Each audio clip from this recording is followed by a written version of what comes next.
One go. Guys, sorry if we've not been posting for a long time, for like 2 years or so, but glad to have you all back, and we're gonna do some rugby things, like to see if like tackles and passes, so things like that to get you ready what you should do in a rugby match. So yeah, let's go. So first, what we're going to do, guys, start off with some simple passing. And always make sure to pass behind you, because if you get in front of you, you will have to give the other person the ball. Well, the other team. Scrum. So, the first bit of passing, the first rule is always to make sure the player that you were about to pass to is always behind you. So, as instance, I'm going over here for this to be my try line. I'm running. If I pass it forward, that will count as a forward pass or a knock-on. That means the other team and you will come together to make a scrum, and that will be the other team's ball. So what you want to do, you always want to make sure you pass backwards, and then you can do whatever. So, but how do you pass, you may be asking? So, for a simple pass, you want to grab your hands at any side of the ball, as you see here or here, and you just want to do a little let go.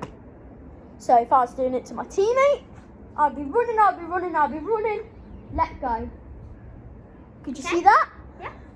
So, if you were doing like a little pass and your teammate was running really quick, what you would do is you would just do a little bot pass like that. Just do it quick like that. So when you do it, they run onto it and they can go score the try. So this is how it's done. 3, 2, 1.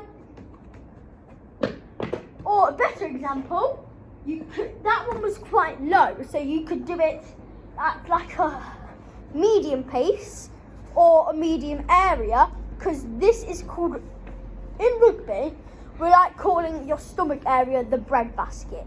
Since where do you want your bread, which is the ball in this case, in the bread basket. So you want it about here on the person. So a little medium pass, so they can run on and score the try. And if you're getting to like an older level, sort of like under 10s above, what you would want to do, yes, to get the ball out quickly, quickly, what you would like to do is get the ball in this hand, as you see here. So this is your ball, correct? Yes. You want one ball at the bottom, one hand at the bottom, one hand at the top. This hand at the top is just for direction purposes, okay? But this hand is the one that's spinning. You spin with your wrists, and you don't spin with this hand. But if you're under 7s or lower, don't try spinning, because you could mess up.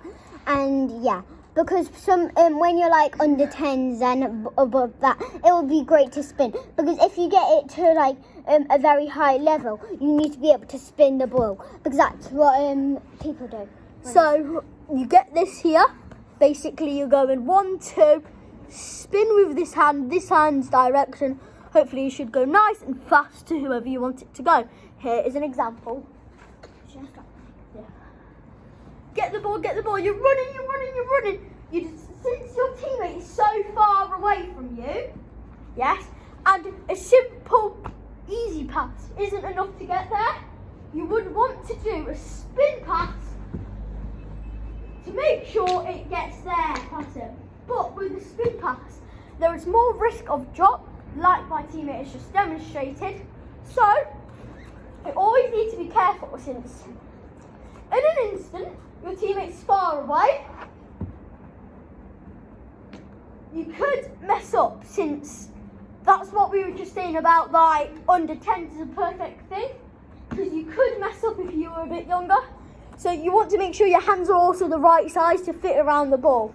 So then what you would want to do, if your teammate's nice and far, hit a spin pass, so they it's distance, and you can get distance since a normal pass wouldn't do. But So yeah. a common mistake some people make is that when they do a spin pass, when they watch telly and they see all the people doing the spin passes, they're like, oh, I'm going to do a spin pass. But if my teammate was really close to me, yeah, what pass do you think would be better so my teammate could run and score a try? Wait, 1 out of 2. The first one, like if you're really close. The first one, a little simple pass so they could run. Would it be that? Or would it be a really hard and really powerful spin pass? Which one? It would be the first one, because if you do a really hard, it's more likely they won't catch it. If you just do a little running pass, that would be amazing. So if you play rugby, make sure to try that, and make sure don't do a really powerful spin. But if you're higher and under 10, you should try spinning the ball. That's what I would recommend. Well, that's our simple guide on how to pass a rugby ball. If you enjoy, please hit that likes button. Subscribe in under 5 seconds.